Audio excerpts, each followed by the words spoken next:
नमस्कार दोस्तों, be alert में आपका बहुत बहुत स्वागत है। मैं हूं आपका दोस्त केतन क्रिश्चियन। मैं आज आपको ऐसे इंसान के बारे में बताने जा रहा हूं जो 10-12 साल की उम्र से ही शैतानिज्म में लगा हुआ है। 10-12 साल का लड़का शैतानी आत्माओं को बुलाता था, शैतानी आत्माओं से बात करता था और शैतानी आत्माओं से काम कराता था। यहाँ तक कि वो शैतान के साथ बात करता था और शैतान से रूबरू होता था। उसने शैतान को अपनी आत्मा बेची थी और उसको अपना बाप बना लिया था और उस आदमी का नाम है जॉन रेमिरेज।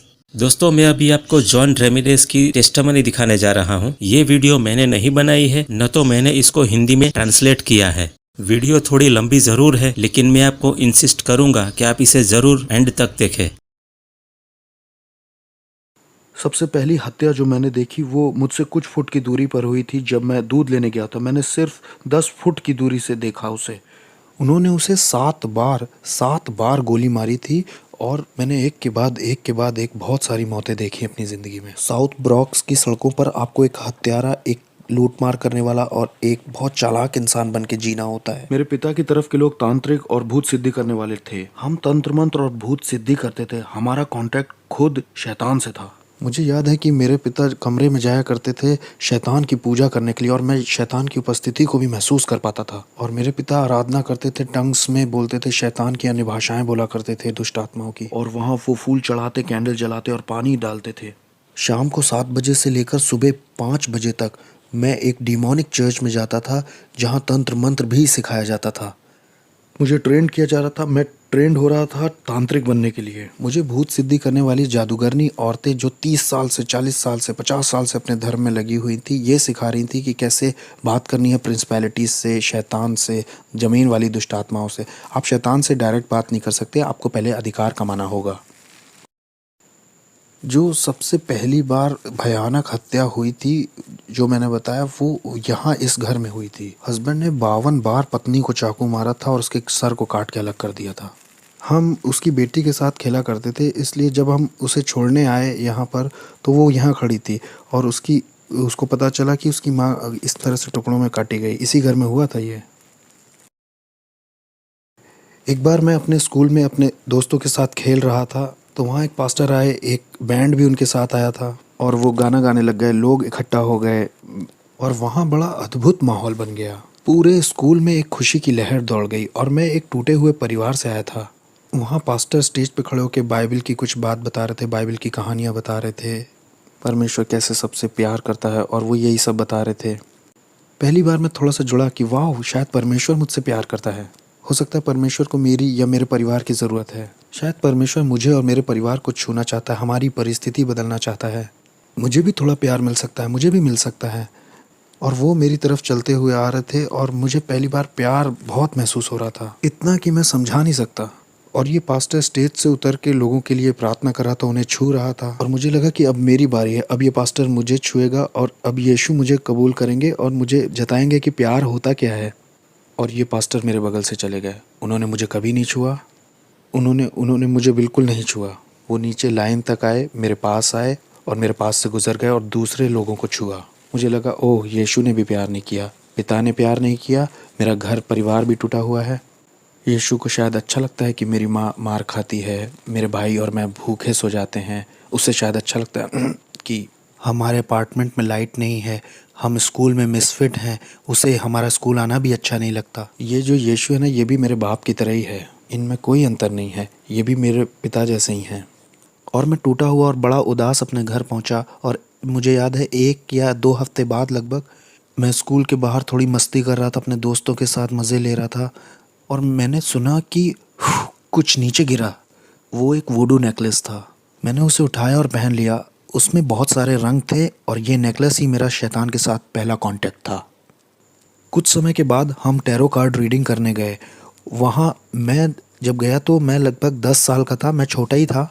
वहाँ पर जो औरत भूत सिद्धि करती थी, टैरो कार्ड रीडिंग करती थी, वो विच लेडी, उसने मुझ में अपनी आंखें बिल्कुल धंसा दी। वो बिल्कुल मुझ पर फिक्स हो गई। हमें ये लड़का चाहिए, हमें ये लड़का चाहिए ही चाहिए। हम इसे सेंटेरिया का रिसर्च करने वाला बनाएंगे और ये स्पिरिचुअलिज्म को भी आगे बढ़ाएगा। स्पेनिश में आत्माओं की साधना करना डिमोनिक है और सेंटेरिया संतों की पूजा कहलाती है, लेकिन वो है दुष्ट आत्माओं की पूजा। और अगर ये तुमने हमें नहीं दिया तो ये 30 दिन में अपनी आंखें खो देगा। मेरी माँ माँ होने के नाते मान गई और उसने अपना फर्नीचर बेच दिया, उसने अपना बेडरूम सेट बेच दिया सिर्फ $250 जुटाने के लिए, ताकि मेरी पहली सेरेमनी हो। इस औरत ने मेरी माँ के दिल में बहुत डर बैठा दिया था और मेरी माँ ज़मीन पे सोने लग गई क्योंकि उसके पास बेड नहीं था और वो ये भी नहीं चाहती थी कि मेरी आंखें खोएं। तो इन लोगों ने मुझे अंधकार की दुनिया में आगे बढ़ाया जब मैं 10 साल का था। फिर पहला एनकाउंटर जो मेरा हुआ, मैं जब 10 साल का था, वहाँ डेविल आया और उसने ऑफरिंग भी कबूल कर ली। मेरी ज़िंदगी अब शैतान को सौंप दी गई थी और उन्होंने मेरे गले में 5 मालाएं पहनाई। ये 5 तरह की बड़ी दुष्ट आत्माएं थीं जो आसमानी मकामों में रहती हैं। ये शैतान के नीचे होती हैं। उन्होंने ये मेरे गले में पहना दिया, जिन्हें सेंटेरिया कहते हैं। उन्होंने कहा कि यही रूहें आज से तुम्हारी मदद करेंगी और ये तुम्हारे स्पिरिचुअल गार्डियन एंजल्स हैं और अब से यही तुम्हारी आगे को फिक्र करेंगे। ये जो कोने की बिल्डिंग आप देख रहे हैं इधर, इस कोने की, ये पूरी लगभग खाली रहती थी और मैं और मेरा भाई यहाँ ऊपर से उतर करके और पंप से पानी लेने जाते थे। ये वाला पंप था वो। ये खाली थी और ज़्यादातर अपार्टमेंट यहाँ के खाली ही थे और मैं और मेरा परिवार ही सिर्फ यहाँ रहते थे। मेरा जो पूरा चैपल था वो इन्हीं सब कामों में लगा हुआ था। वो शैतान की पूजा करते थे और हम डिमोनिक चर्च में जाते थे शाम को 7 बजे से लेकर सुबह 5 बजे तक। भूत सिद्धि वाली औरतें और तांत्रिक हमें सिखाते थे। वो बुलाना सिखाते थे, नियम कायदे और अधिकार के विषय में सिखाते थे। इस जगह को कौन देखता है, ऊपर हाकिम कौन है और यहाँ की प्रिंसिपलिटीज का नाम क्या है और किस तरह से हमारा चैनल काम करता है। 13 साल का होते होते मुझे शरीर से आत्मा को अलग करना आ गया था और मैं शरीर घर में छोड़कर स्पिरिट रेल्म में निकल जाता था, अलग क्षेत्रों में, और जाकर वहाँ श्राप बोलता था। अंधकार का साम्राज्य बढ़े और आस पड़ोस श्रापित हो जाए। यहाँ पर होमोसेक्सुअलिटी आ जाए, यहाँ पर डीमंस आ जाए, यहाँ पर spirit of murder, spirit of suicide आ जाए। मुझे अपने आस पड़ोस में ये सारे चैनल्स चलाना आ गया। 15-16 की उम्र आते आते मैं हॉस्पिटल्स में जाके आईसीयूज़ में मौत हो जाए ऐसा बोलता, दूसरे कमरों में मौत हो, ये इंसान मर जाए, ताकि डेविल की नज़र में मेरा लेवल या मेरा ओहदा और बढ़ सके और मैं न्यूयॉर्क सिटी का सबसे बड़ा डेविल वर्शिपर बनना चाहता था। शैतान मेरा बाप बन गया, उसने मेरे बाप की जगह ले ली क्योंकि मैंने ऐसी दुआ की थी कि मेरे बाप को मार दो। 33 साल की उम्र में मेरे बाप को चेहरे पर गोली मार करके ख़त्म कर दिया था एक नाइट क्लब में एक औरत की वजह से। जब वो घर आ रहे थे, शैतान ने उन्हें ले लिया और उसने कहा कि मैंने पुराने से नए को बदल दिया है और ऐसे डेविल मेरा बाप बना। एक क्लब था इस जगह पर और वहाँ मेरे बाप को मारा गया था जब उनकी उम्र 33 साल की थी। मैंने बताया था ना कि जब मैं छोटा था, लगभग 11 साल का था, तो यहाँ पर एक कॉर्नर पर स्टोर हुआ करता था इधर साइड। जब मैं दूध का गैलन लेने गया था, मेरे सामने उस आदमी को मारा गया था। शैतान का पुजारी होने से मेरा ओहदा अब बढ़ चुका था और इतना बढ़ गया था कि मैं प्रिंसिपैलिटीज़ को और दुष्टात्मा को इधर से उधर भेज सकता था। और मैं जैसे आपके साथ यहाँ बैठा हूँ, ऐसे मैं शैतान के साथ बैठा करता था और वो ह्यूमन फॉर्म में आ जाता था। उसकी उपस्थिति आती थी और मैं सारी रात उससे बात करता था और वो मुझको असाइनमेंट्स देता था। मैं अच्छे क्लब्स में और लॉन्ज में जा कर के चेक करता था कि किसको मैं अंधकार के साम्राज्य में ला सकता हूँ। मैं उनको उनका भविष्य बता देता था, उनकी ज़िंदगी के बारे में उन्होंने क्या क्या किया है और उनके साथ क्या होने वाला है, ये सब बता देता था। उन्हें बिल्कुल ये अंदाज़ा नहीं था कि मैं कौन हूँ। मैं बस दुष्टात्माओं की शक्तियों से भरा था। मैं खून भी चखा करता था। हर हफ्ते मैं जानवर को काट कर उसका खून पीता था और कभी समय नहीं हुआ या पैसे नहीं हुए तो खुद का हाथ काट करके खुद का खून पी लेता था। हमारे ग्रुप में और जिन लोगों के साथ मैं था वो सब डीमन से जुड़े हुए थे। उनमें डॉक्टर्स थे, लॉयर्स थे, उसमें प्रिंसिपल्स और जजेस और पुलिस ऑफिसर्स भी शामिल थे जो जादू टोने में लगे हुए थे। सिंगर्स जो आज की डेट में बहुत मशहूर हैं वो भी थे। मैं एक हवा के हाकिम को दूसरी जगह भेज सकता था, नीचे ज़मीन की दुष्ट आत्माओं को दूसरी जगह भेज सकता था ताकि उस जगह की चर्च बंद हो जाए, चर्च की ग्रोथ बंद हो जाए और लोगों के सेव होने के सारे मौके छिन जाएं। कभी कभी मैं शराब में धुत होकर के दुष्ट आत्माओं से इतना भर जाता था कि सड़क के बीच में खड़ा होकर के परमेश्वर से कहता था, सुन, तुमसे भी थोड़ा उलझना चाहता हूँ, आओ थप्पड़ मारूं या थूक दूं तुम्हारे मुंह पर, आओ भिड़ के दिखाओ नीचे। मेरी शादी भी हॉलोवीन पे हुई थी। शादी भी डिमोनिक थी जो मैंने हॉलोवीन पे की थी। दूसरी प्रिंसिपैलिटीज़ के डीमंस आए थे मेरी शादी में। कोई इंसानी जात मेरी शादी में नहीं आई थी। वो सब मेरी शादी में आने से डर रहे थे। मेरी शादी बड़ी अजीब थी। मैंने लोगों को इनविटेशंस भेजे, कोई दिखाई ही नहीं दिया तो कोई वेडिंग गिफ्ट नहीं। लेकिन हाँ, दुष्ट आत्माएं आई थी मेरी शादी में और उन्होंने ही बैप्टिज्म दिया। तो मेरी पत्नी और मैं, हम दोनों ही तंत्र मंत्र करते थे और हम अपनी बेटी को भी वही बनाना चाहते थे। मुझे याद है पहली बार जब मुझे इंसान की कुर्बानी करनी थी तो डेविल मेरे साथ कार में अंदर बैठा हुआ था। उसने कहा, मुझसे प्यार करते हो? मैंने कहा, ऑफ कोर्स डैडी। उसने मुझसे कहा कि छत के ऊपर एक आदमी है, वो तुम्हें नुकसान पहुंचाने आया है, तुम्हारा पैसा चुराने आया है, तुम उसे मेरे लिए मार दो अगर प्यार करते हो तो मैं छत की ओर ऊपर जाने लगा। मुझे याद है मैं 12वें माले में रहता था, और जब मैं छत के ऊपर पहुंचा तो वो छत के पीछे वाले हिस्से सीढ़ियों पर छुपा हुआ था, और ये आदमी 6 फुट 5 इंच का, वो लगभग 250 पाउंड का होगा। मैं डीमन पजेस्ड हो गया था और मेरे अंदर दुष्टात्मा गई, मैंने महसूस किया, और अब मैं नहीं रह गया था। मैं उसे पकड़कर अपने अपार्टमेंट में लाके उसे चाकू मारना चाह रहा था, क्योंकि मेरे पास एक कार्डोन पॉट था जो लगभग 100 पाउंड का होगा। उसमें 9 तरह के हथियार लगे थे जो 9 अलग तरह से इस्तेमाल किया जाता था। और जैसे ही मैं उसे पकड़ने चला और उसे अपार्टमेंट में खींचने लगा, बस मेरे हाथ से फिसल गया और गायब हो गया। वो नीचे स्टोरवे के पास कूद गया। वो ऐसा जैसे ओलंपिक के एथलीट कूदते हैं, करके कूद गया। वो कूदा और गायब ही हो गया। मैं उसे पकड़ नहीं पाया तो मैं बहुत निराश हो गया। मैं अपनी पहली इंसानी कुर्बानी नहीं कर पाया। लोगों ने इसके ऊपर देखो कुछ लिख दिया है, लेकिन यहाँ पर एक डीमन है, ध्यान से देखो। ये वो डीमन है जो नर्क के दरवाजे की देखरेख करता है। इसी के बारे में मैं बता रहा था अपनी किताब में। वो सेंटेरिया वाली यही है, छोटा वाला दुष्ट आत्मा। ये वो दुष्ट आत्मा है जो हेटी को चलाती है। हेटी के ऊपर जो प्रिंसिपैलिटी है ना, वो यही है। और वहाँ पर जो वो वाला है ना, वो इस्लाम के ऊपर हाकिम है। अब यहाँ आगे आओ, ये देखो, लोगों को फंसाने के लिए द ट्रुथ। क्या हंसी आ रही है? सच, ये तुम्हें आज़ाद करेगा। ये देखो, ये भी ऊपर लगाया है ताकि लोगों को लगे कि ये भी इसी का हिस्सा है, मतलब ये इसका हिस्सा है। ये जगह कौन सी है? इस जगह को बोटानिका कहते हैं। ब्रॉन्क्स में जो लोग रहते हैं वो अगर जादू टोना तंत्र मंत्र करना चाहते हैं तो यहीं से सामान खरीद के ले जाते हैं, दूसरों को परेशान करने के लिए या मारने के लिए। आओ, हम अंदर चल सकते हैं। अगर मैंने कह दिया आप 30 दिन में मरने वाले हो तो 30 दिन में तुम मर जाओगे, तैयारी कर लो। मुझे बिल्कुल परवाह नहीं कि आप कहाँ काम करते हो, आप किसे जानते हो। आई डोंट केयर कि आप अपने आप को क्या बुलाते हो। आप कहो आप कैथलिक हो, आप क्रिश्चियन हो, आप एक बिलीवर हो। मैं आपको मार सकता था जब तक आपका यीशु से जीवित संबंध ना हो। मेरी बिल्डिंग के नीचे एक औरत रहती थी। वो एक दिन ऊपर आके बोली कि मेरा पति मुझसे धोखा कर रहा है, वो जिस औरत के साथ धोखा कर रहा है उसे मार दो तुम जादू टोना करके, मैं कितना पैसा दूं। मैंने कहा मैं पहले शैतान अपने पिता से पूछूंगा और फिर तुम्हें बताऊंगा, तुम 2 दिन बाद आना। फिर वो औरत आई और शैतान ने मुझे बताया कि एक कॉफिन बॉक्स, 21 ब्लैक कैंडल्स और उस औरत की एक मूर्ति बना करके उस कॉफिन में डाल देना, जादू टोना करने के लिए और उस औरत को मारने के लिए। 21 दिन में उसकी मौत हो जाएगी। 21 दिन में हम उसका फ्यूनरल देखेंगे। तो वो औरत आई, मैंने उससे कहा मैं $10,000 तुमसे लूँगा उस औरत को मारने के लिए। उसने कहा ठीक है। मैंने कहा अरे तुम्हारी मेरी जान पहचान है, मैं तुम्हारे घर भी आता था, तुम एक काम करो 7,000 देना, 30% ऑफ दे रहा हूँ तुम्हें, मैं मार दूंगा उसे। 30% ऑफ है तुमको, $7,000 दे देना बस। जब वो औरत मेरे घर से जा रही थी तो बोल के बोली वैसे वो औरत क्रिश्चियन है। उसने कहा वो मसीही है। मैंने कहा अब मैं उसे फ्री में मारूंगा। मैंने कहा मैं उसको अब फ्री में मारूंगा, मुझे इन क्रिश्चियंस को एक सबक सिखाना है, मैं उसे अब फ्री में ही मारूंगा। मैंने कहा मुझे तुम्हारा पैसा नहीं चाहिए, मैं फ्री में मारूंगा। तो मैंने उस पर तंत्र मंत्र किया, वूडू किया, लेकिन 21 दिन होने पर भी वो मरी नहीं। एक महीना हो गया वो मरी नहीं। और मुझे लगा अरे ये हो क्या रहा है, ये मेरी इज्जत का सवाल था।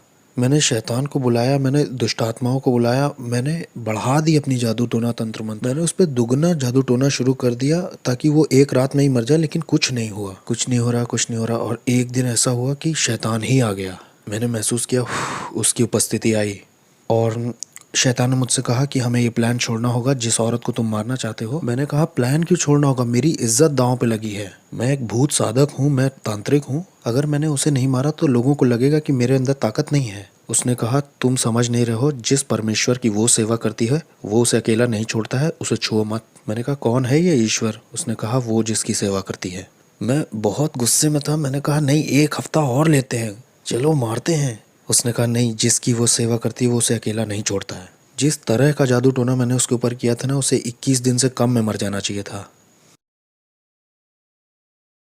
और भाई कैसे हो? ये ईज़बेल है, इनके धर्म की ये ईज़बेल है। देखो ये कैसे काम करता है। ये स्टैचूज़ जो हैं इनका कोई मतलब नहीं है, लेकिन इसके पीछे एक दुष्ट आत्मा है। तो अपने खुद के लिए मुझे उसे पहचानने के लिए इसका बनाया जाना बहुत ज़रूरी है, नहीं तो मैं उस आत्मा से नहीं जुड़ सकता। उस दुष्ट आत्मा से मेरी जान पहचान नहीं हो सकती। हमारे बीच में कुछ कॉमन नहीं है। मैं आदमी हूँ, वो एक आत्मा है, और आत्माओं में भी वो दुष्ट आत्मा है। मैं उससे जुड़ ही नहीं पाऊंगा। उससे जुड़ने के लिए मुझे इसको बीच में लाना ही होगा। ये इंसानों की तरह दिखते हैं, लेकिन इस आदमी के पीछे भी एक कहानी है। उस कहानी की वजह से ही आप उससे जुड़ सकते हो, और ये दुष्ट आत्मा उसकी वजह से चलन कर सकता है। और ऐसा ही इन लोगों के साथ भी है। बाद में इनके नाम रखे जाते हैं, और इनके भी जन्मदिन होते हैं, इनके भी अपने दिन होते हैं। किस तरह से इंसान फंस के पकड़ा जाता है इस दुष्ट आत्मिक संसार में और तंत्र मंत्र में, जानते हैं? ये वो जाल हैं जिनसे दुष्ट आत्माएं ऑपरेट करती हैं, अपना चलन करती हैं। इन्हीं मूर्तियों की वजह से इंसान अपने सारे शैतानी काम और शैतानी मजहब चला पाता है। यहाँ ऐसी कोई चीज़ नहीं है जिसे पवित्र कहा जा सके, बस एक ही है, वो हम हैं। इस जगह पे होता क्या है? वहाँ पीछे तंत्र मंत्र होता है, वूडू होता है, वहाँ कुछ मंत्र बोले जाते हैं और उससे मूर्तियाँ पवित्र की जाती हैं। ये सारी दुष्ट आत्माएं चाहती हैं कि आप एक नई मूर्ति खरीदें ताकि आप दुष्ट आत्मा को घर ले जा सकें। ये देखो, ख़ास प्रार्थनाएं, ये आपको विश्वास दिलाना चाहते हैं कि आप परमेश्वर से प्रार्थना कर रहे हो। मैं भी यही किताब इस्तेमाल करता था, ख़ास प्रार्थनाएं। इनका मकसद ही है कि आपको लगे कि आप ईश्वर से प्रार्थना कर रहे हैं, लेकिन इनमें कोई भी ईश्वर में बाइबल का कुछ नहीं है, ना बाइबल की कोई बात है, ना क्रूस की कोई बात है। मैं न्यूयॉर्क अमेरिका में तीसरे नंबर का वो इंसान था जिसके पास एक ऐसी किताब थी जिसमें चिन्ह बने थे सारी दुष्ट आत्माओं के और सारे हाकिमों के, और कैसे लोग ये तंत्र मंत्र सीख सकते हैं। और कोई इस तरह की किताब को नहीं रख सकता, या किसी के पास ऐसी किताब नहीं हो सकती जब तक डेविल उस पर खुद साइन ना कर दे। और मैं तीसरा वो इंसान था जिसके पास ये किताब थी, और मैं इस किताब के निशानों का इस्तेमाल करके जादू टोना करता था ताकि लोगों का दिमाग ख़राब हो जाए और वो बीमार पड़ जाए। जाने कैसे तंत्र मंत्र से मैं उन्हें बीमार करके लेप्रोसी, किसी को कैंसर दे देता था। मैंने लोगों के ऊपर ऐसा जादू टोना किया कि उनके साथ गर्भपात हो, उनके जीवन में अबॉर्शन आ जाए, लोग हॉस्पिटल जाएं, सर्जरी ही करवाएं, बिना सर्जरी के हॉस्पिटल में रहें। जादू टोने से मैंने लोगों को पागल भी किया है। मैंने जादू टोना करके लोगों के ऊपर दुष्ट आत्माएं भेजी, बाइपोला की, सिजोफ्रेनिया की, और भयानक बीमारी और सुसाइड की स्पिरिट। मैं रात भर बैठकर शैतान से घंटों बात किया करता था। जब क्रिश्चियंस यहाँ चर्च भी 1 घंटे के लिए नहीं जाते, बहुत से क्रिश्चियंस 1 घंटे दुआ भी नहीं करते। आत्मिक संसार ज़्यादा रियल है इस संसार से जो दिखता है, और हमने इसे महसूस किया था कि जो कुछ यीशु में ढका हुआ नहीं है उसे बहुत आसानी से टारगेट बना सकते हैं गिराने के लिए। जैसे नास्तिक लोगों को आराम से मार सकते हैं हम। यहोवा विटनेस वाले लोग आसानी से मारे जा सकते हैं। मोर्मोन्स भी आसानी से मारे जा सकते हैं। और ऐसे लोग भी जो कहते हैं शैतान होता ही नहीं है, वो भी बहुत आसानी से मारे जा सकते हैं, क्योंकि वो आत्मिक सहायता कभी मांगेंगे ही नहीं। मुझे याद है कि एक बार हमारे पड़ोस में निकी क्रूस का ग्रुप आया हुआ था। वो उसको ट्रूस बुलाते थे। वो चलते चलते वर्शिप करते हैं, फिर वचन का प्रचार करते हैं, फिर कहीं और निकल जाते हैं और वही करते हैं। और मैं इनके पीछे कुछ इस तरह से लगा कि इन्हें पीछे कर दूं, इन्हें कुचल दूं। और ये जवान बच्चे थे, कोई 18, कोई 19, कोई 20, कोई 16 ऐसे थे। और मैंने कहा कि ये मेरे पड़ोस में कैसे ये गंदे गाने, ये कूड़ा मेरे बगल में बजा सकते हैं, जिसे आज हम आराधना कहते हैं। ये गंदे गाने थे मेरे लिए। अब मैं इनके पीछे पड़ के इन्हें बर्बाद कर दूंगा। जब मैं वहाँ ऊपर गया तो जहाँ मतलब वो लोग थे, वहाँ एक आँख की दीवार थी जिससे मैं उन्हें छू नहीं पा रहा था और ना उसके पार जा पा रहा था। किसी चीज़ ने मुझे रोका। जितनी बार भी मैंने आत्मिक शक्तियों को बोला जाओ, तो वो नहीं जा पाई, वो रुकती रहीं, और मैं कभी भी उन बच्चों को छू नहीं पाया। मैंने कहा कुछ तो सही नहीं है, कुछ तो ऐसा है जो सही से नहीं हो रहा। फिर मैं वहाँ से निकल गया। मैंने कहा अब मैं इनके साथ नहीं लगूंगा, इन्हें अकेला छोड़ देता हूँ। ठीक है, ये पहला राउंड जीत गए। तो क्या इस वक्त आत्माएं हमें देख रही हाँ, हैं? वो हमें देख तो रही हैं। हाँ, वो देख रही हैं। तो हम सुरक्षित हैं? हम सुरक्षित हैं हाँ, ना? हम सुरक्षित हैं। हम यीशु के लहू में ढके हुए हैं। यीशु के खून जैसा कुछ भी नहीं है। Okay okay. आमीन। वो हमें छू नहीं सकते। हमारे पास सुरक्षा का बाड़ा है। हमारे चारों ओर सुरक्षा का बाड़ा है भाई। हम यहाँ आ सकते हैं और हम यहाँ की दुष्ट आत्माओं के पीछे भी पड़ सकते हैं, और हम इस जमीन को यीशु के नाम से श्राप भी दे सकते हैं, और शैतान हमारा कुछ कर भी नहीं सकता। मेरे पास बहुत पैसा था, बहुत बढ़िया कारें, बहुत सुंदर लड़कियां थीं। मेरे पास दुनिया का सब कुछ था। मेरे पड़ोसी मुझसे डरे हुए थे, क्योंकि जो मैं था वो कहते थे तुम इससे उलझोगे तो तुम्हारे घर के लोग मरेंगे, तुम इससे उलझे तो ये बंदूक नहीं चलाएगा, ये सोते में मार देगा सबको। मेरे बाप शैतान ने मुझे बहुत बढ़िया चीज़ें दी थी, ऐसी ताकत दी थी कि लोग मुझसे डरते थे जैसी मैं सोच भी नहीं सकता। यहाँ तक कि पुलिस भी मुझसे डरती थी, मेरे पड़ोस की सिक्योरिटी भी डरती थी। लोगों को ये मालूम था कि ये शैतान का बच्चा है, ऐसा कहते थे लोग। मैंने कई क्रिश्चियंस को घुटने पिला दिया, दुआ के लिए नहीं, क्योंकि उनमें ताकत ही नहीं थी। इसलिए नहीं कि आपका परमेश्वर ताकतवर नहीं था, मुझे गलत मत समझिए। परमेश्वर तो ताकतवर था, लेकिन बर्तन कमज़ोर था। बर्तन का कोई प्रार्थना का जीवन नहीं, ना कोई उपवास का जीवन, और ना परमेश्वर से इसका संबंध सही है। ये व्यक्ति भक्त जैसा बस बाहर से दिख रहा है, लेकिन कोई शक्ति नहीं है। ये व्यक्ति कमज़ोर है और इसके जीवन में कुछ हो भी नहीं रहा है। इसके पास बाइबल भी है, इसके पास कपड़े भी सही हैं, इसके वस्त्र सही हैं, लेकिन इसका कोई जुड़ाव नहीं है यीशु के साथ, क्योंकि ये उसकी इच्छा से बाहर है, उसकी प्रतिज्ञाओं से बाहर है और इसके डिवाइन पर्पस से भी बाहर है।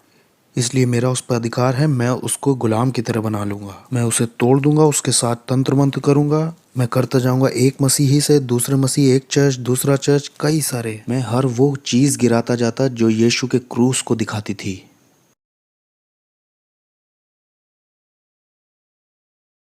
बहुत ही दुष्ट आत्माओं से भरी हुई जगह है। तो इस जगह का बहुत असर होगा ना आस पड़ोस पर। हाँ, और क्या। ये जो पूरा एरिया है ना, ये इसी की वजह से लॉक्ड है। ये शैतान का गढ़ है, हम शैतान के गढ़ में गए थे। इस गढ़ का पूरा बाजार नरक से था। सोचिए, ये जाते हैं $100-200 लेकर के ये सब खरीदने के लिए, और इससे उन्हीं का नुकसान होता है, इससे दूसरों का, गरीबों का भला हो सकता है। इससे उन्हें लगता है कि उनकी ज़िंदगी और अच्छी हो जाएगी, उनकी ज़िंदगी और बेहतर बन सकती है। इससे वो सोचते हैं कि उनकी उन्नति होगी, उनके शाप, उनकी पीढ़ियों के शाप टूटेंगे। ये मोमबत्तियाँ, ये वुडू खरीदने से इन्हें लगता होगा, लेकिन परमेश्वर कहता है कि ये तुम्हें फ्री में दे रहा हूँ मैं, बस अपनी ज़िंदगी मुझे दे दो और मैं तुम्हें आज़ाद करूँगा। लेकिन ये इन्हें नहीं चाहिए, ये उनके लिए बहुत मुश्किल है, ये तो इनके लिए बहुत कॉम्प्लिकेटेड है। लोग इस तरह की जगह में आते हैं, $200 भी खराब करते हैं और ज़िंदगी सोचते हैं अच्छी हो जाएगी और बहुतायत से भर जाएगी। हेटी के ऊपर जो दुष्ट आत्मा है, उससे मेरा कांटेक्ट था, उसका नाम है कैंडेलो, उससे मेरा संपर्क था। और मियामी के दुष्ट आत्माओं से भी संपर्क था, अफ्रीका की दुष्ट आत्माओं से भी था, न्यूयॉर्क के ऊपर जो हवा के हाकिम है उनसे भी था, कुछ और भी थी जो दुनिया भर में जाना चाहती हैं। यहाँ पे एक सड़क है, वहाँ दूसरी दुष्ट आत्माएं हैं, हाकिम हैं। 42 नंबर की सड़क पर जो दुष्ट आत्मा है वो यहाँ आना चाहती थी। मैं ये कहूँगा कि मुझ में विवेक नहीं था। मैंने अपने भाई के ऊपर, सगे भाई के ऊपर जादू टोना तंत्र मंत्र करके उसे 5 साल की जेल करा दी। अपना खुद फ्लैश एंड ब्लड था, मेरा खुद का भाई, तंत्र मंत्र से 5 साल के लिए अंदर हो गया वो। मेरा एक और भाई था, एक बार वो मेरे घर आया था बड़े एटीट्यूड में, तो डीमन उसके ऊपर कूद गया है। वो मेरे घर से ऐसे भागा, उसका पेट दर्द बहुत बढ़ गया था। मेरी माँ भी इस बात की गवाही दे सकती है। मैंने अपने शरीर के साथ बहुत सारे रीति रिवाज किए थे, इतने सारे संस्कारों से गुजरा था मैं। लास्ट वाले में मैंने अपनी आत्मा शैतान को सौंप दी थी। एक सेरेमनी में मैंने गन पाउडर और जानवर का खून पिया था, जिसे सैंसी कहते हैं। सैंसी हेशे और फ्रेंच की सेरेमनी है। ये एक दुष्ट आत्मा के साथ का संस्कार है, जिससे मैं किसी के घर जाके कुछ खाता हूँ तो वो उसमें जादू टोना नहीं कर पाएंगे, कुछ इस तरह की। और जो आप जानते हैं वो सब मैंने किया था। मैं जिस दुष्ट आत्मा वाले चर्च में जाता था, वहाँ एक सीक्रेट मीटिंग होती थी हर साल। हर एक बड़ा जादू टोना, तंत्र मंत्र, वॉलॉक, विचेस उसमें आते थे। वहाँ ये फैसला लिया जाता था कौन सा हाकिम किस जगह के क्षेत्र पर राज्य करेगा। हम कलीसिया से ज़्यादा संगठित यानी ऑर्गेनाइज्ड थे। अंधेरे का जो साम्राज्य है वो यीशु मसीह की कलीसिया से ज़्यादा ऑर्गेनाइज्ड है। हमें पता था सेरेमनीज कैसे करनी है। अगले साल की तैयारी इस साल के ख़त्म होने से पहले ही हो जाती थी। यहाँ क्रिश्चियंस 1 घंटे के लिए प्रार्थना नहीं करना चाहते हैं। यहाँ क्रिश्चियंस का लगातार वाला रिश्ता नहीं है चर्च में परमेश्वर के साथ। मैंने 1 साल का रेस्ट भी लेना चाहा और शैतान ने 1 साल के लिए मेरी आंखों की रोशनी ले ली। मैं 1 साल तक पूरी तरह से अंधा था, इसका सर्टिफिकेट भी है मेरे पास। मैं पूरी तरह से अंधा था। वो लोग मेरी यहाँ तक तैयारी करा रहे थे कि एक देखने वाला कुत्ता ले लो और वो जो स्टिक लेके चलते हैं ना, आपने देखा होगा वो। मेरी माँ ने 1 साल मेरा ध्यान रखा। मेरी आंखें पूरी तरह से अंधेरी हो गई थी। एक बादल जैसा धुआं मेरी आंखों के ऊपर आ गया था। मैं पूरी तरह से अंधा था। और जब मैंने शैतान को अपनी ज़िंदगी वापस दे दी तो 7 सर्जरीज के बाद मेरी शैतान ने आंखें लौटा दी और फिर मैं दोबारा देख पाया। और ये मेरी सज़ा थी जो शैतान ने दी कि 1 साल की छुट्टी मुझे चाहिए थी। मैं 1 साल की छुट्टी लेना चाहता था। शैतान ने कहा अच्छा छुट्टी चाहिए, ये लो, और उसने मेरी आंखें ले ली। और इस तरह की दुनिया का था मैं कि आप शैतान से पंगा लोगे तो शैतान आपको या आपके परिवार के लोगों को मारेगा। एक तरह का डर आपको हमेशा रहेगा कि आप ये धर्म छोड़ नहीं सकते। सेंटेरिया, पोलोनियम्बे, स्पिरिचुअलिज्म, ये धर्म छूटेगा नहीं। डॉक्टरों के पास कोई एक्सप्लेनेशन नहीं था कि मेरी आंखें कैसे गईं। जबकि मैं कहूँ क्रिश्चियंस, मसीही जब गलत करते हैं या उनसे बुरा हो जाता है तो उनके घर में जो कुछ दिखाई देता है वो है दया और अनुग्रह। लेकिन अगर आप शैतान को कुछ ऐसा दिखाते हो तो शैतान को पसंद नहीं आया तो आपको या आपके परिवार को मारता है। मुझे याद है एक बार एक औरत को शैतान ने कहा इस आदमी से मत मिलना। उसने परवाह नहीं की क्योंकि वो उससे प्यार करती थी। इसलिए शैतान ने एक दुष्ट आत्मा एक ऐसे इंसान के अंदर भेजी जो सड़क पर रहता था। उसने हथौड़े से उस औरत के सिर पर 17 बार वार करके मार दिया। एक बार मैं अपने घर में बैठा हुआ था, बहुत अमेजिंग था। मैं नाइट क्लब से लौट के आया था। मैं टीवी पर जेरी स्प्रिंगर नाम का एक शो देख रहा था। वो बड़ा अजीब सा शो है। लोग उसमें एक दूसरे को मारते हैं और मुझे उसमें बड़ा मज़ा आता था।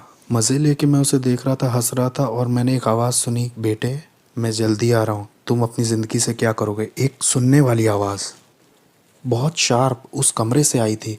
मैंने सोचा कि शायद टीवी से आई है। मैंने कहा ये टीवी से नहीं आई है क्योंकि यहाँ तो लोग लड़ रहे हैं, एक दूसरे को मार रहे हैं। मैं शैतान की भी आवाज़ पहचानता था। शैतान के साथ तो मैं ऐसे बैठता था जैसे आपके साथ बैठा हूँ। कभी वो इंसान के रूप में भी आता था, कभी वो कमरे में उसकी उपस्थिति आती थी। उसकी उपस्थिति आते ही कमरे का माहौल बदल जाता था। वो मेरे सामने बैठा करता था और मेरे कॉन्शियस से बात करता था। हम रात भर ऐसे बात किया करते थे। मुझे उसकी आवाज़ पता थी। ये मुझे ऐसे पता था जैसे आपको अपने हाथ पैर पता है। मुझे हर एक हाकिम के बारे में जो कनाडा पे या अमेरिका पे या कहीं का भी हाकिम हो पता था उसके बारे में। हर प्रिंसिपलिटी जो किसी मज़हब की थी वो भी मुझे पता थी। चाहे वो कोई ऑकल्ट हो, न्यू एज हो, बुद्धिज़्म हो, इस्लाम हो, सेंटेरिया हो या स्पिरिचुअलिज्म हो, मुझे हर एक दुष्ट आत्मा का पता था। हर एक हाकिम के प्रिंसिपलिटीज़ का मार्क मेरे पास था। ज़मीन की दुष्ट आत्माओं का भी और शैतान का, इज़बेल का। मैं हर एक के नाम बता सकता हूँ जिनके नाम आप भी नहीं जानते होंगे। मैं उनको नाम से जानता था। लेकिन ये आवाज़ उन सब आवाज़ों से बहुत अलग थी। वो आवाज़ जाने कहाँ से आई थी। वो हवा से आई थी वो आवाज़। मैं एक तरह के सदमे में आ गया और फिर मैंने एक तरह का दर्शन पाया अपने अपार्टमेंट के दूसरी तरफ। मैंने देखा कि पूरे आसमान में आग है और नीचे के जो लोग हैं वो उससे बचने के लिए इधर उधर दौड़ रहे हैं कि कोई जगह मिल जाए शायद। मैंने कहा ये कैसा दर्शन, मैंने उसे छोड़ दिया। और फिर मुझे याद है जब मैं सोने गया, बहुत गहरी नींद थी और मैंने एक टी शर्ट मुंह पे डाली, मैं सो गया और मैंने देखा कि मैं एक ट्रेन में हूँ। उसमें बहुत सारे लोग हैं। मैं कुछ समझ ही नहीं पा रहा था मैं ट्रेन में क्या कर रहा हूँ।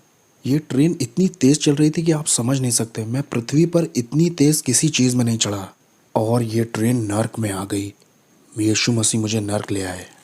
और जब मैं नर्क में पहुंचा तो वो ट्रेन दरवाजे से बहुत कस के लड़ गई। एक इतनी तेज़ आवाज़ हुई कि सब खुल गया और बहुत गर्मी बाहर आ रही थी, न जाने कहाँ से। वहाँ सांस लेने में भी बहुत दिक्कत हो रही थी। मैं ट्रेन से जैसे बाहर आया तो उसमें जो लोग थे उनके चेहरे नहीं दिख रहे थे, लेकिन उनके चेहरे पर डर दिखाई दे रहा था। वो डर आप महसूस कर सकते थे। ये डर इस बात का था कि आप वहाँ से कभी बाहर नहीं निकलेंगे। और ये जगह पूरी भरी हुई थी। और मैंने कहा मैं यहाँ के लिए नहीं बना हूँ, मैं यहाँ नहीं मर सकता ना, मुझे यहाँ नहीं मरना, ये मेरे लिए नहीं है। मैं यहाँ के लिए पैदा नहीं हुआ हूँ। मैं अपने आप से ही बातें कर रहा था। मैं यहाँ नहीं रहने वाला। इसलिए मैं एक कोई सुरंग ढूंढने लगा जहाँ से मैं निकल सकूँ। तो मैं सुरंग ढूंढने के लिए आगे गया, या कोई खिड़की ढूंढने, या कोई हो सकता है वहाँ कोई जगह दिख जाए जहाँ से मैं बाहर आ सकूँ और मैं अपनी रियलिटी में लौट सकूँ। लेकिन वहाँ कोई गैप नहीं था। मुझे याद है वहाँ जितना मैं आगे उस सुरंग में जा रहा था उतना ज़्यादा मुझे डर घेर रहा था और मुझे लोगों की तकलीफ़ें सुनाई दे रही थी, आवाज़ें। वहाँ अंधेरा और डर ओढ़ लेता है जैसे कोई कपड़ा पहन लिया हो। वो आपको लपेट जैसा लेता है। वहाँ आपका कोई बस नहीं चलता है। कुछ जकड़ जैसा लेता है। वो आपको जाने नहीं देता। यहाँ तक कि मैं अपना हाथ भी नहीं देख पा रहा था।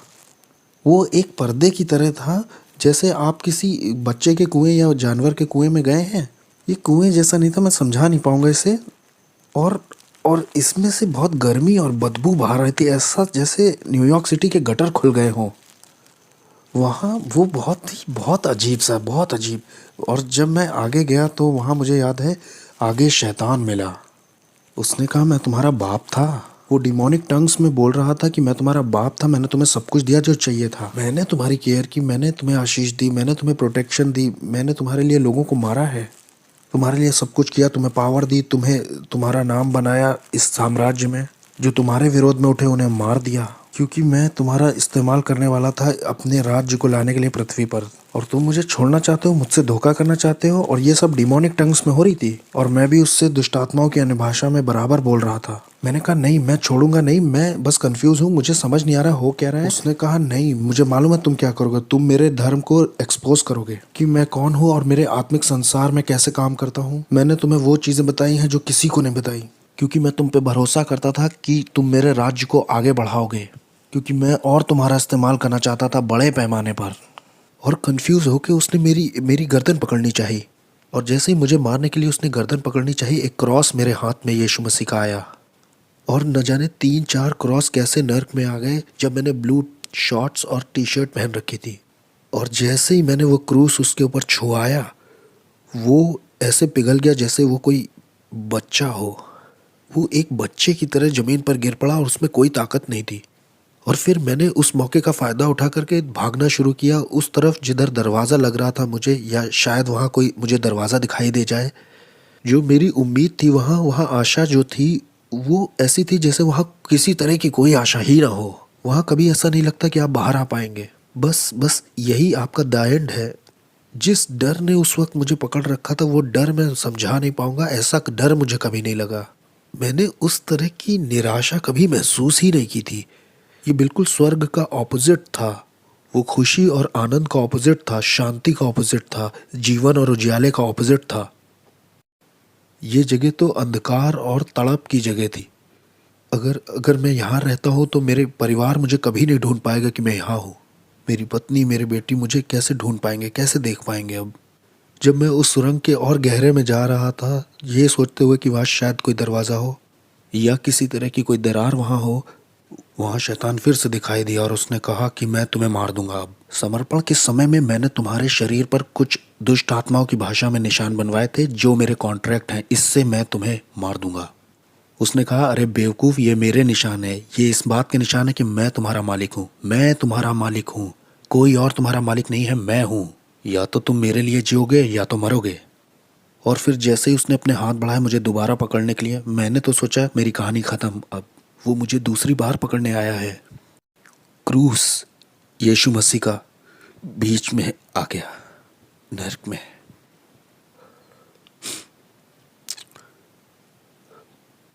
कोई प्यार नहीं है क्रूस से बढ़ के जो मेरे जैसे पापी के लिए आए नर्क में। दाऊद कहता है कि अगर मैं अपना बिछौना अधोलोक में भी बिछाऊं तो उसे पता है।